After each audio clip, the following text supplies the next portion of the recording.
Our speaker for today, Geo Lewis. Geo Lewis is a uniquely credentialed spiritual teacher with a diverse background in multiple traditions. He has been ordained as both a Thai and Tibetan Buddhist monk, as well as a Buddhist metaphysical and spiritualist minister. As an experienced meditation teacher, Geo offers deep insight drawn from Eastern and Western paths, guiding others with wisdom, balance, and spiritual depth. Help me welcome Geo Lewis to the podium.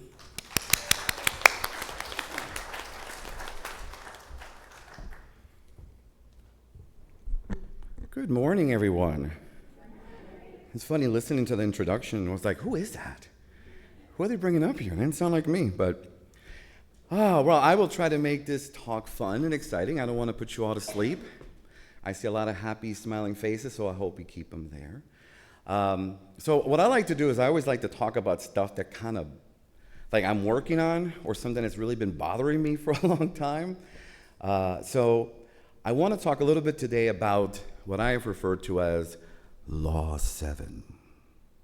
I know, it sounds mysterious. It's not. We actually read the principles, but Law 7 is referring to the seventh principle that we make our own happiness and unhappiness as we obey or disobey nature's physical and spiritual laws, right? And it sounds pretty easy, right? We're like, yeah, that makes sense.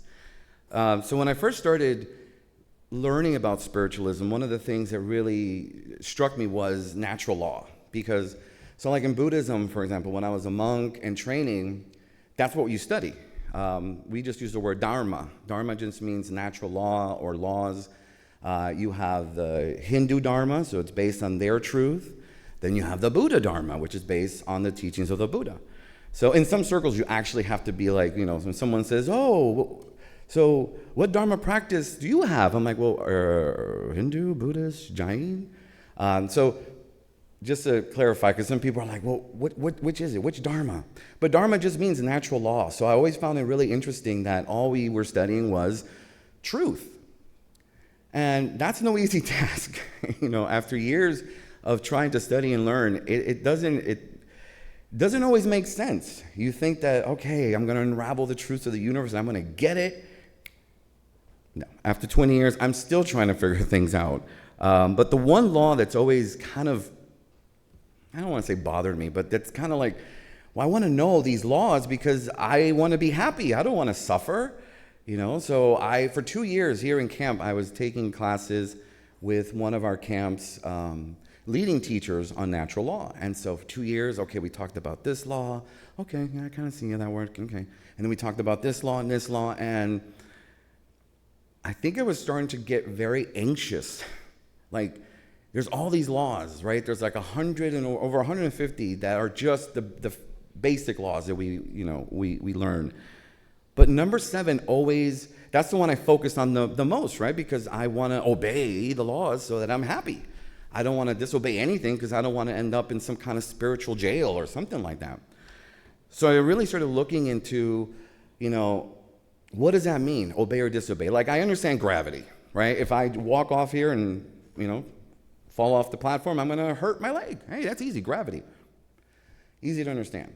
Relativity, also, that's an easy law to kind of see. But spiritual laws, that's where like, which one are we talking about? So when The Secret came out, everybody here kind of knows The Secret, right? When that came out, everybody knew the law of attraction, and that's one of the laws we study. Oh, if I visualize this, and if I do this, I will get this. Well, I put that into practice. I got some results, but I was like, oh my God, what am I doing wrong? And so I'm a very anxious person by nature, and there's a little bit of perfectionism in me, and I'm like, I need to know this. Even my mom would say, we stopped buying you toys as a kid because we would buy you toys, but you would take them apart just to see how they worked. So it's the same with everything. I have to take things apart and see how they work because I want to know. It's a little bit of a control issue, but it's like, well, I want to be happy, and I don't want to be unhappy. And that way, if I can experience some happiness and it worked for me, then I can share that with other people and say, hey, this worked for me. But still, I'm like, okay, I'm doing all the work. I don't think I'm breaking any laws. I pray, I meditate. I think I'm a pretty good person. I mean, I could be annoying every now and then, those that know me. I can be kind of crazy and out there. Always had a bit of a rebellious nature, so I also have to keep that in check. But I'm like, oh my God, I'm so tired. Sometimes I'll lay in bed going, what law am I breaking this week that I'm feeling so anxious and sad? What law did I do this wrong? And I started becoming very neurotic. And I kept trying to see, what am I doing wrong? Because I don't think I'm doing anything wrong. And so I kept going through this for a few years. And the more and more I studied the laws and this and this and that, I'm like, okay, I kind of get this. I just wasn't getting anywhere. I just felt like I was trapped. And the more and more I tried to put these laws into action, I felt like I was kind of losing myself in this idea of, well, this doesn't work. Law of attraction, I still don't have $1 million. I have a poster that says, hey, I'm a millionaire, right? Vision board. Oh, I got a vision board. Look at me. Some of I can't lie. And some of those things have come true, but with effort, of course. So I just kept saying, what was I doing wrong? And then I realized, oh my goodness, it's me. I think it's the wording with the obeying or disobeying. There's sort of a dualism of, if I do this, I might get this. If I don't do this, then this won't happen. And there was this dualistic anxiety going back and forth. Sort of like, okay, I'm going to do this, I'm going to get this. And I didn't look at them more from a spiritual perspective. I was looking more as like the 10 Commandments. Thou shalt not do this. Or thou shalt do this, and you get this. It's kind of like a game show in my head. So the more I kept playing it, I'm like, okay, maybe I'm not really understanding the laws. I kept seeing them as something, I guess, physical and concrete. And some of them can lead to physical and concrete things, healing, a better life.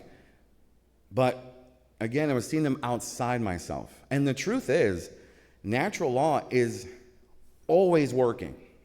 It's not like, oh, if I go to sleep, the whole universe stops, right? Everything ceases to exist. I'm laying in bed, nothing's going on. But I know that's not true. As I'm sleeping, people on the other side of the earth are doing their thing, so the laws are constantly working.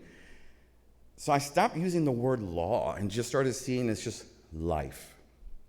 And the more I started understanding that life is just happening, it's going to keep happening. Whether I'm here today or if I'm gone tomorrow, the universe is still going to keep functioning. So instead of seeing them as this kind of, if I do this good deed, I'm going to get this. If I don't do this, I'll be happy. And I changed the word from obey to understand. So, I'm not pretentious enough to say we should change the spiritualist guidelines and make number 7 be known as understanding. So for me, whenever I hear the 7th guideline, I say in my head as I understand or misunderstand the physical and spiritual laws. Because that's what it is. It's right understanding. So in Buddhism, it's the first thing the Buddha taught was just to have a right understanding. Because when we understand them, we can see them in a more natural way, as opposed to, well, how is this going to work? How's this going to affect me? And you allow things to just flow, and when something's kind of off kilter, you're like, you don't have to go, okay, hold on, let me go through my book. Oh, yeah, right there, law number 182. That's the one I'm failing at. Okay, so I got to fix that. I just dropped that and just realized that as long as I'm living a positive life as much as I can, because people that know me know I try to be positive all the time, but my brain functions differently, and sometimes something will just boom, and I'm like, okay, yeah, I'm just not going to be a happy camper today. So I stopped creating this illusion, this separation that somehow the laws are outside me, and I started seeing more. Okay, I live with these laws. These things are happening all the time. It's not like if I change something here, this is going to get better over here. That's a little bit of a control thing. So I had to learn how to stop the controlling of, if I do this, I'm going to get this. I'm going to just keep doing this. I'm going to keep doing this. And I realized I was just forcing myself to do something that was more external versus spiritual. It wasn't really helping me spiritually. It was helping me to become, again, more neurotic and more like, why is this happening to me? I'm being a good person. I'm studying the books. I'm doing the work. And then when I dropped all that and just lived and just saw if something was off, then I knew, okay, maybe I just got to tweak a few things here and there. And it's funny because this came back to my teacher's mantra was always keep going. And I would always have the issue of like, well, that sounds a little too easy. What do you mean keep going? I mean, there's got to be more to it. I mean, if it was just that easy, then we'd all be Buddhas and saints and angels. And he's like, no, you just accept things sometimes and say, okay, I'm going to keep going. Yeah, this didn't work out I wanted to. It's okay. I'll move on. That wasn't meant to be. There's so much interconnection happening that it's not just me. Right? I mean, we have society. A lot of things are happening in society. I know I'm not at fault for a lot of things happening in society, but maybe I can do a few things here and there to help society along. But all these laws are just interconnected. They're all working at one time. I go back to the law of attraction because after I saw that, the secret, and it was right after that time that I ordained the first time as a monk, and I went to one of my teachers and I said, also, we can become Buddha by putting this law of attraction into practice. And he's like, no. I was like, what are you talking about? It's in the documentary. No. And I said, well, how do you become happy? He said, well, what is happy? Oh. And how do you know what you really want? And it's true. Sometimes we want things, because the mind has this desire, the ego wants it, and then you're like, oh, no, maybe it's a good thing I didn't get that. So he said it's not just attraction. It's not just like, law of karma, for example. It's not just that. There's a million other things you have to do. So, yeah, you can visualize. But imagine if you just visualized a tree. Let's say, you're doing some landscaping. You see it in your mind. Oh, it's beautiful. And I see this beautiful tree in front of the house. It's beautiful. Okay, I'm just going to visualize it, and I'm going to attract it. Is it there yet? No? Okay, hold on. There yet? Okay, so what am I doing wrong? I'm visualizing, right? I'm trying to attract the tree. But if I didn't go to Lowe's, buy the tree or the seeds, do the planting, that tree is never going to come to fruition. It's never going to appear. So, yes, we visualize, yes, and I started seeing, so, you have attraction, of course, is like the foundation, but then I have to take action. I have to water the tree, because if not, that tree is going to die. Then my beautiful tree is going to fall over, and then I don't have the beautiful tree. So I have to nurture the tree. Then I have to make sure. So I realized that it's not as simple as, it's a great documentary, it's a great book. It's helped a lot of people. But they forget to tell you that these laws intermingle. So, yeah, I can attract, but if I don't put effort, if I don't put action into it and put all these other working laws into it, my tree would never grow. And so I started seeing that in myself. Great, I can visualize myself as a great, great person. Nope. I have to put effort. I have to actually put effort into myself and look into myself and see, okay, so how can I be a better person? How can I drop the anxiety? And just, let the laws do their thing. Nature is going to be nature. Something else my teacher always reminded me, nature takes care of itself. These laws will happen whether we try to force them or not. And that's when I started realizing again, okay, I got to let go of all these ideas in my head of laws, and it's almost like I started becoming a natural law lawyer. Like I was defending my case to the universe. I'm like, listen, okay, so I've done this, and here's my evidence that I've done this. Where's my tree? Right? And the universe is like, yeah, honey, you forgot the one law. You got to actually do something about it. So every now and then I think that's why things didn't just happen. It's like the universe saying to me, there's a little more work you got to do. You can't just sit there and visualize. I got my vision board. Yay. But if I didn't actually do more than that. So that's when I started realizing, okay, laws are fluid. They're always moving. They're always in motion. It's not concrete, and that's something, that's why I like to share this, because when we come to spiritualism, when we learn about natural law, we can, again, it can get a little bit like, okay, all these laws we got to live by. It's like, as soon as you become a spiritual, you get a manual, here you are, here are the laws of the universe, congratulations, get to work. And I was like, no, it's terrifying. You learn so many laws, and it's like, okay, what do I do now? And something that came to me, which is, there's an old little prayer, and that's why I brought this with me today. It's a little prayer that is taught to children, and I have it memorized, but just in case, I brought it with me. And it's called the Golden Chain. And it's something that's helped me to understand how to just live a life and allow things to be versus forcing them and making things happen, And that's okay, obviously sometimes you have to take action, but there's also a time where you have to step back and just let the universe allow things to come at their right time. So I still, to this day, I do this prayer. It's a children's Sunday school prayer that was used in the early 50s in Buddhist churches. When they migrated to the U.S., they knew that Americans love prayers and hymns. So they wrote one, and I was like, oh, this is a really good one, not even for kids. So now it's actually used all the time. But the prayer is, I'm a link in this golden chain of life that stretches around the world. I must keep my link bright and strong. I will try to be kind and gentle to every living thing and protect all who are weaker than myself. I will try to think pure and beautiful thoughts, to say pure and beautiful words, and to do pure and beautiful deeds. And here it comes. Knowing that my happiness and misery depend on what I do now. May every link in the golden chain of life become bright and strong, and may we all attain perfect peace.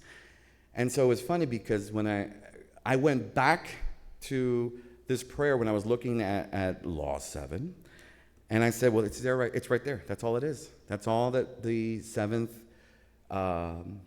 principle is telling us, to just realize that knowing that my happiness and misery depend on what I do now. And I started thinking, okay, all right, that makes more sense. Now I know all I got to do is try to, look at these laws as a part of my life and just keep three things in mind. Avoid negative deeds, try to focus on positive deeds, and try to raise my spirit. And that's it.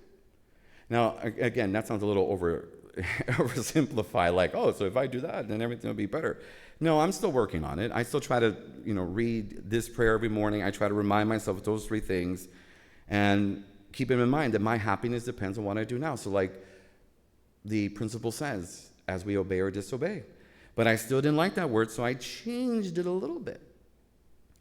So for me, that law now reads, as I understand or misunderstand life's spiritual and physical laws, right? Because the more we understand them versus, the more we see them, then it's just a part of life, that they're not something, outside of us, then I see it as something that's just part of my life.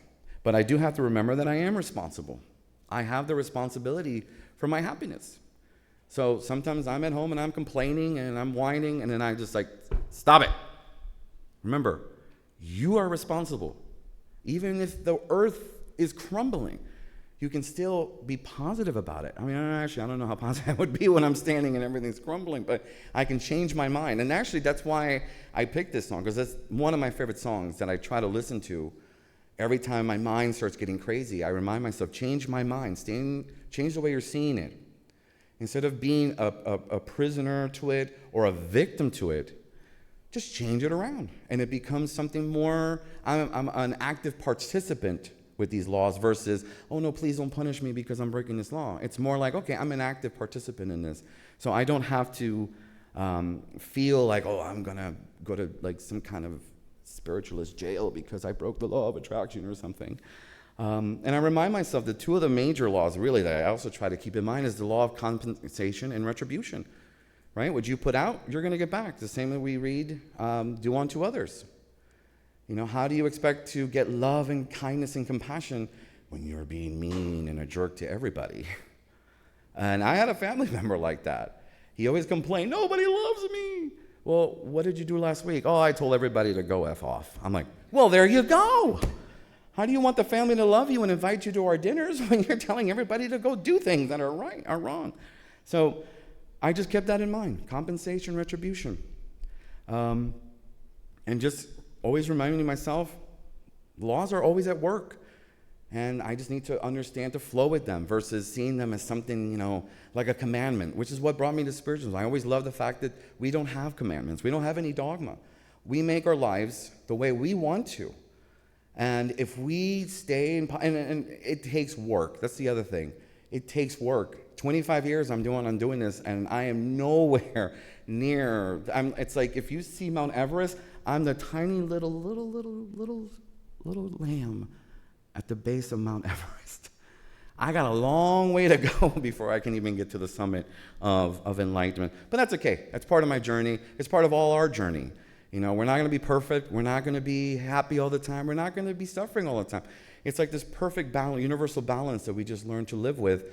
But we can take responsibility and some control for our life. And so I just wanted to share that with everyone because it was a law that's always been kind of bothering me. You know, it's like, okay, obey or disobey. Well, I've tried to obey. I don't want to disobey. And then I just stopped. And just like the poem said, like the prayer said, I know my happiness and misery depend on what I do now. So hopefully I didn't put you guys to sleep and you got a little bit of nugget of wisdom from this. And I'm very happy to have been able to stand up here and share. I love our community. I love this area. It's very beautiful and it has a lot of energy to help us learn from each other. Like my teacher always said, never preach. Never go in with the word sermon because then it's dead. But when you share with others, then it becomes like a community thing. We're all learning from each other. So thank you so much and have a blessed day.